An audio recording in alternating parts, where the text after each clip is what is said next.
Good evening, friends. Today we have with us Shalaka Mundada from Pet Sitters. She's a dog behaviorist and a comma trainer.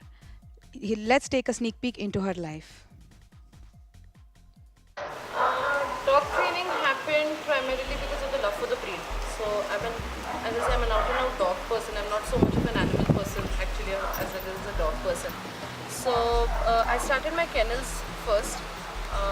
My first two dogs came into my life about 10 years back and started learning from them. Figured that this is what I wanted to do, and the kennels actually started first. Post which I realized the need to actually go into a little bit of a formal training just to make sure that you're understanding the right body language, you're understanding the right, the communication signals are all right. So that's something that we needed to know from the pet's point of view. So then after that I went into a formal training for training behavior. So that's actual canine behavior and dog body language, a little bit of aggression, and followed by courses on how to manage kennel. So I am today actually more of a behaviorist and a kennel owner than a dog trainer per se, because I don't really get the time to do training from the kennel. So, welcome to the show. Thank you. And I would like to welcome Steffi. Could you tell us something about Steffi? Well, Steffi over here is a resident Great Dane. She's about 3 years old today, and don't really go by her size because she's like an out and out dog friendly, child friendly, human friendly that she is. And welcoming our second star, Oscar. Oscar, chaliye. Good job. Come on. Tell us something about Oscar. So Oscar basically is what we term him as a golden retriever. His motto in life is to make anybody and everybody smile, whoever meets him, and they'll have a smile on their face. That's what he firmly believes in. Okay. So, what motivated you to be a dog trainer? The passion for the breed was always there. I always knew that I wanted to work with dogs. It was also something which means that they do form an integral part of our life. So it also meant that we need to have them far more socially more acceptable and trained, so that they become a part of our day-to-day lives and not just restricted to guarding or managing on the home front, but to be able to move them. So to be able to help build that bond between pets and owners was actually one of the primary reasons why I did get into this. So, how important is it for the dog owners to know and have the information about dog training? Today's day? Very important according to me, because that for me is their school. So just as you and I have been to school, that actually is their school that they need to go to. Oscar. So just as you would want a well-mannered child, you also want an extremely socially acceptable dog in the family who doesn't run amok, who doesn't bite things when otherwise called on to, and that actually helps in. So it also develops a very good bond with the owner. So it's just a matter of a voice command or a body language. Oscar, it's just a matter of a voice command or a body language change that the dog should actually realize that there's something that I need to do, because you at the end of the day are the final reward for the dog. Could you give us some demo about it? Yeah, sure. Oscar, ikde. Oh, sorry. Yeah. Chale. Ikde. Ikde. Khali bas. Thank you. Chal, shake it. Good boy. They do respond to sounds. So, like if you have seen some dog owners, they cannot control their dogs. Their dogs get really aggressive in spite of the owner being around. Okay. They might attack. So, what is the reason for all this? This actually we term it a little bit to the extent of training which hasn't gone down too well. Now, as we all know, that dogs are social animals, they're pack animals, and at the end of the day, they need a leader.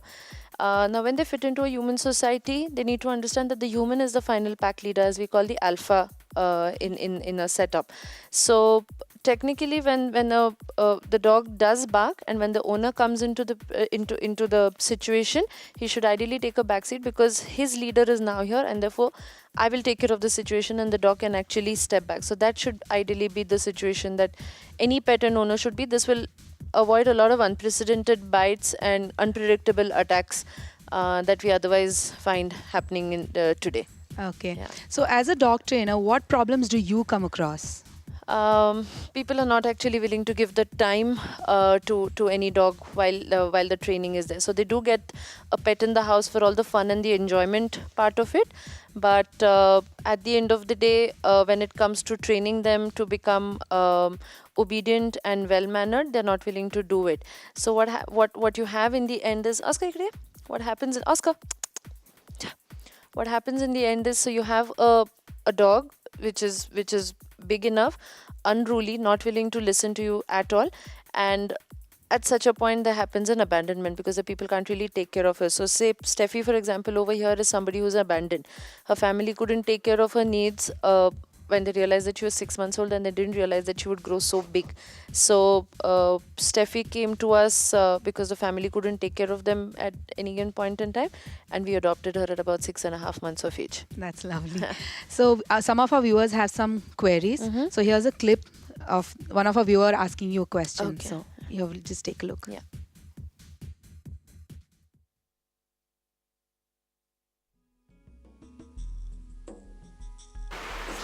All the time, because he barks, and in case his loneliness makes him bark too much, I don't want my neighbors to complain. So if I can in some way help him, he'll be able to stay by himself when we go out. So what's the solution for problems like this? So what this dog owner is typically explaining is what we call the separation anxiety mode, where the dog is not willing to stay by himself at all. The bond is so thick that they kind of become inseparable, which can become a problem actually for, especially in a society that we live in. Excessive barking can become a problem for people who are in and around you. So at a puppy stage, of course, this is far more easier to deal with, where you start off at a very early age, and you do have a small cutoff where you start from 3 seconds, 5 seconds, then take it to 10 seconds, and then eventually involve a barrier. So you're in one room and the dog is in the other. At an adult stage, adult dog stage, what we would recommend is every dog is basically learning, or rather observing your body language. What is it that you're doing when you're stepping out? And the entire routine of taking your bag, spraying your perfume is something that they associate with you going out. So we tell a lot of dog owners actually to do that entire routine but not step outside the house at all, and just move around in the kitchen or the hall and just watch TV, because that does to a certain extent desensitize the dog from that entire routine by saying that it becomes very unpredictable. Oscar, chaliye. Okay, so thank you for being here with us. Thank you. And thank you, Steffi, on Oscar also. Thank you. So please stay tuned for next week's exciting episode. Till then, bye.